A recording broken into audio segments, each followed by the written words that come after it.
हरे कृष्ण। कई लोग संसार में इस विषय वस्तु पे चर्चा करते हैं और कहते भी हैं कि 5000 साल पहले भगवान की मृत्यु हो गई। जरा नामक एक शिकारी के बाण लगने से भगवान की मृत्यु हो गई और भगवान का शरीर को जला दिया गया और भगवान के हृदय को जगन्नाथपुरी में रखा। आइए देखते हैं कि इसके पीछे है क्या सत्य है। कुछ तो सत्य है, क्योंकि धुआं निकल रहा है तो कुछ अग्नि होती है बोलते हैं ना, तो कुछ सत्य है, लेकिन उसको थोड़ा ट्विस्ट कर दिया गया है। तो श्रीमद् भागवत और अन्य पुराणों में हमारे अन्य आचार्यों द्वारा ये बात की पुष्टि की गई है। थोड़ा इसको इतिहास पे जानते हैं। सबसे पहले जगन्नाथपुरी में भगवान कृष्ण का हृदय रखा जाना, तो जगन्नाथपुरी धाम तो 15 करोड़ 34 लाख साल पुराना है। तो ये लीला तो 5000 साल पहले हुई है कि नहीं? ये तो पहला क्लियर करते। अब हम उस स्थान पे आए हैं जिसका नाम है भालका तीर्थ। यही वो स्थान है जहाँ पे भगवान को बाण लगा था। हुआ क्या था? महाभारत के युद्ध के समय भगवान ने होलसेल में सभी असुरों का वध कर दिया। युधिष्ठिर महाराज और अन्य पांडवों की रक्षा की और युधिष्ठिर महाराज को राज दे दिया। तो दुष्टों का संहार भी हो गया, भक्तों की रक्षा भी हो गई, धर्म की स्थापना भी हो गई। भगवान बोले मेरा काम हो गया, टाटा बाय बाय, अभी चलो, अभी कहीं और जाके सेवा करेंगे, इधर क्या करेंगे, है ना। भगवान जिस काम के लिए आते हैं वो काम अपना कर दिए। वृंदावन में लीला भी कर दिए, द्वारका नगरी भी बसा दी। अब भगवान को एक चिंता थी। भगवान बोले मैं चला तो जाऊं, लेकिन एक चिंता है। क्या है वह चिंता? जो मेरे पुत्र हैं, भगवान की 16,108 रानियां, हर रानी से भगवान का 10 पुत्र और 1 पुत्री हुई, तो 1,60,000 से ज्यादा पुत्र, और उनके 10-10 पुत्र हुए और 1-1 पुत्री हुई। तो आप सोचिए भगवान का परिवार, और भगवान का पुत्र होगा या पौत्र होगा वो कम शक्तिशाली होगा। भगवान बोले अगर मैं चला जाऊं तो इनका क्या होगा? आज तो ठीक है, कल को अगर इन पे माया का प्रभाव हो गया और ये अहंकार में आ गए तो ये तो पूरे दुनिया को खत्म कर देंगे और इनको कोई हरा नहीं पाएगा, क्योंकि मेरे वंशज हैं।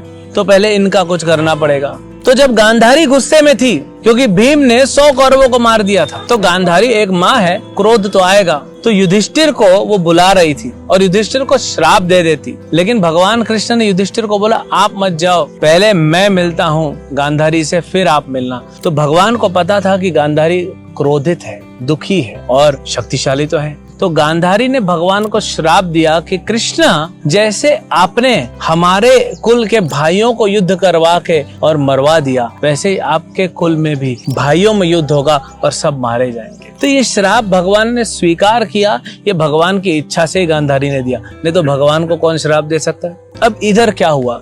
द्वारका नगरी, अभी हमें प्रभास क्षेत्र, सोमनाथ आज ज्यादा फेमस है, लेकिन प्रभास क्षेत्र, ये पूरा क्षेत्र प्रभास क्षेत्र द्वारका के बाद स्टार्ट हो जाता है। उधर द्वारका में क्या हुआ? भगवान के पुत्र सांबा इत्यादि ऐसी पिकनिक मनाने गए। अब ये श्राप जो भगवान ने लिया है इसका पूरा भी तो करना है। तो सांबा और उनके जो भाई थे उन्होंने वहां पे बैठे हुए साधुओं के साथ थोड़ा मजाक कर दिया। सांबा को साड़ी पहना दी और सांबा के पेट में एक ऐसा कुछ भी ऐसा कपड़ा रख दिया और सब गए साधुओं के पास कि बताइए महाराज ये लड़का होगा कि लड़की होगी इसकी। अब वो सब बड़े बड़े साधु ऋषि मुनि थे, भगवान के भक्त थे, वो सब जानते थे। तो उन्होंने क्या कहा? उन्होंने कहा न लड़का होगा न लड़की होगी, इसके पेट से लोहा निकलेगा और वही लोहा तुम्हारे पूरे वंश का सर्वनाश करेगा, तुम्हारे कुल को नाश कर देगा। और जैसे ही सांबा ने अपनी साड़ी हटाई तो देखा लोहे का टुकड़ा। सब रोते हुए आए, उग्रसेन महाराज को बताया, राजा वही थे। उग्रसेन महाराज ने तुरंत, ये चिंताजनक विषय था, तो तुरंत उन्होंने क्या किया कि लोहा को पूरा पाउडर बना दिया और बोले समुद्र में फेंक दो, तो लोहा एक साथ आएगा ही नहीं। लेकिन भगवान के अरेंजमेंट से वो लोहे के जो छोटे छोटे कण थे वो समुद्र में बहते हुए द्वारका से इस प्रभास क्षेत्र में आ गए, जो सोमनाथ एरिया है,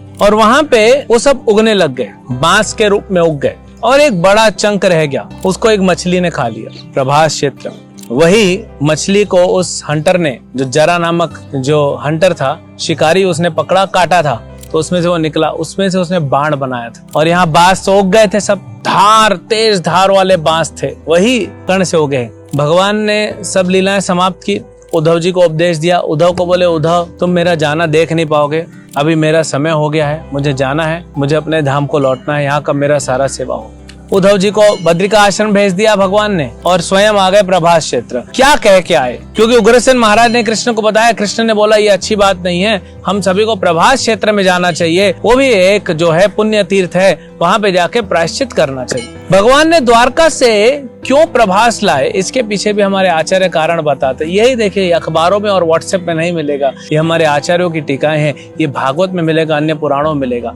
भगवान के जो पुत्र और पौत्र थे, कुछ तो भगवान के नित्य पार्षद थे जो भगवान के साथ गोलोक धाम से आए थे, और कुछ देवता थे जो इनकी लीला में, भगवान की लीला में सहयोग करने के लिए आए थे। भगवान की ये अरेंजमेंट थी कि जो देवता हैं वो देवलोक चले जाएं, जो मेरे पार्षद है मेरे पास आएंगे। लेकिन अगर द्वारका में मृत्यु होगी, क्योंकि द्वारका भगवान का धाम है, तो वहां तो फिर क्या होगा, सब लोग भगवत धाम जाएंगे। तो भगवान ने उनको प्रभास लेके आए सबको, और यहीं पे कृष्ण बैठे थे, ये वही स्थान है। अब भगवान के अरेंजमेंट से उनके पुत्र पौत्रों ने सबने क्या कर लिया, नशा पी लिया, और नशे में एक दूसरे को पहले तो वो जो है तेज ऊंची आवाज में बात करने लगे, फिर और क्रोध होने लगा, फिर सबने वही बांस, सबने एक एक बांस उठाया, मारने लगे। तो कृष्ण और बलराम आए कि रुकाने के लिए, लेकिन कृष्ण और बलराम के ऊपर भी उन्होंने आक्रमण किया। तब कृष्ण बलराम समझ गए यही मौका है, और कृष्ण बलराम ने सबको मार दिया, भगवान के हाथ से मार गए, भगवान की इच्छा से सबका प्रभास में मृत्यु हो गया।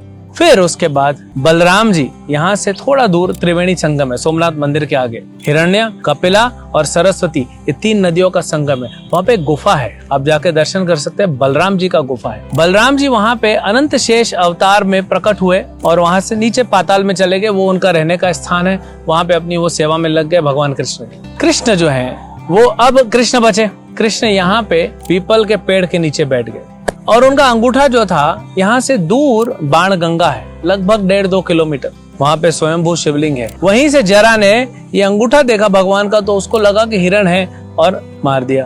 अब भगवान के पैर में लगा, आया, वो देखा कि स्वयं भगवान है, चतुर्भुज रूप में बैठे हैं, तो बहुत माफी मांगने लगा, मृत्यु मांगा, बोले भगवान मुझे मृत्यु दे दो, मैं बहुत बड़ा अपराधी हूँ। भगवान ने बोला नहीं, ये जरा तुम्हारी इच्छा से नहीं, ये मेरी इच्छा से हुआ है कि तुमने मुझे बाण मारा, और अब तुम्हारा सेवा पूरा हो गया, तुम भगवत धाम निकल जाओ। वहीं पे एक वैकुंठ से विमान आया और जरा को भगवान ने भगवत धाम भेज दिया। फिर भगवान यहाँ से सोमनाथ गए, दर्शन लिया, और आगे त्रिवेणी संगम में बरगद के पेड़ के नीचे बैठ गए, बरगद के पेड़ को पीठ लगा के। क्यों? ये भी हमारे आचार्य बताते हैं कि बरगद का पेड़ इस ब्रह्मांड के साथ, भगवान ने गीता में भी कहा है ना, ये ब्रह्मांड एक बरगद के पेड़ के जैसा है। तो बरगद के पेड़ को पीठ दिए, मतलब भगवान अभी संसार को छोड़ने का डिसीजन ले लिया, और वहीं से भगवान अपने धाम को लौट गए, अपने शरीर में, क्योंकि भगवान का तो शरीर और आत्मा अलग ही नहीं ना, वो पूरा एक ही है। तो वहां पे कृष्ण पादुका है, कृष्ण चरण पादुका। अब हुआ क्या, भगवान ने जाते जाते सोचा कि ये तो जो दुष्ट लोग होते हैं, जो मुझ पर विश्वास नहीं करते, उनको थोड़ा और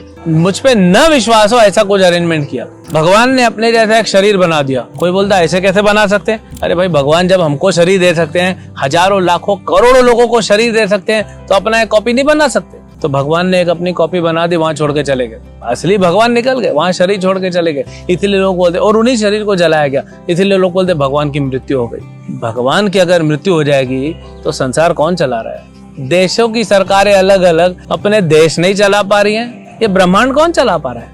ब्रह्मा जी को तकलीफ होती है तो विष्णु के पास जाते हैं, शिव जी को तकलीफ होती है वो विष्णु के पास जाते हैं, और वही भगवान विष्णु कृष्ण के अवतार हैं।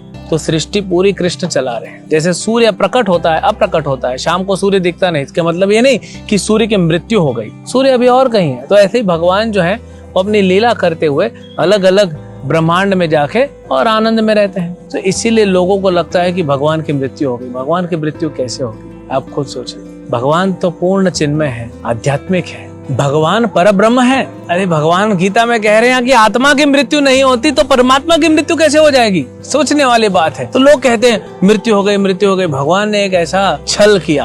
अब जिनको विश्वास है भगवान पे, शास्त्रों पे और आचार्यों की वाणी पे, वो मानते हैं कि भगवान तो है, भगवान कहीं नहीं गए, तभी तो हम भगवान के मंदिरों में प्रार्थना करने आते हैं। ये तो भगवान की एक लीला है। तो दूसरे एंगल से भी देखा जाए, एक हंटर का तीर अंगूठे में लग गया और व्यक्ति की मृत्यु हो गई। हम अगर मान भी लें कि भगवान, मान लीजिए कृष्ण भगवान नहीं है, मान लिया कृष्ण एक क्षत्रिय है, क्षत्रिय छाती पे तीर खा के भी नहीं मरता है, ये अंगूठे पे थोड़ा सा तीर लग गया और मृत्यु हो गई। ये तो भगवान की लीला है। जब महाभारत युद्ध में अर्जुन का रथ हाँक रहे थे तो भीष्म के बाण आते थे ना, कृष्ण के छाती पे लगते थे, खून निकलता था, तो क्या कृष्ण की मृत्यु हो जाती थी? एक छोटा सा कांटा चुभ जाए, मनुष्य को भी गोली लग जाती है टांग में, तो उसकी मृत्यु नहीं होती है। तो एक बाण से भगवान की मृत्यु कैसे होगी? भगवान अभी भी सृष्टि चला रहे हैं, भगवान वैसे ही हैं। ये भगवान जाने की लीला करते हैं और कुछ नहीं। तो भगवान की कभी मृत्यु हो नहीं सकती।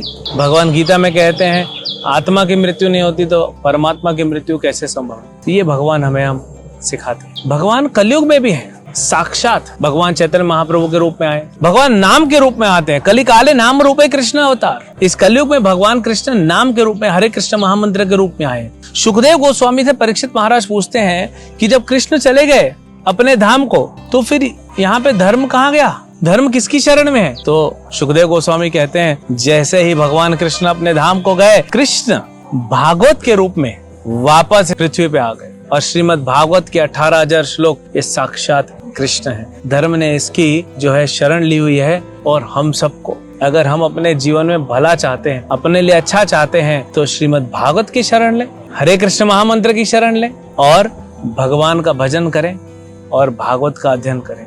तब आपको सब क्लियर हो जाएगा कि किसकी मृत्यु होती ही नहीं है। शरीर की मृत्यु होती है, शरीर तो कभी जीवित था नहीं, और भगवान का तो शरीर है ही नहीं, वो तो स्वयं आत्मा है, चिन्मय शरीर है भगवान का। तो भगवान की मृत्यु कभी हो नहीं सकती और भगवान ही सृष्टि के हमेशा पालक रहें, रचयिता रहें, और भगवान इस सृष्टि को भी खत्म कर देते हैं, पुनः फिर से नई सृष्टि की स्थापना करते हैं। हरे कृष्ण।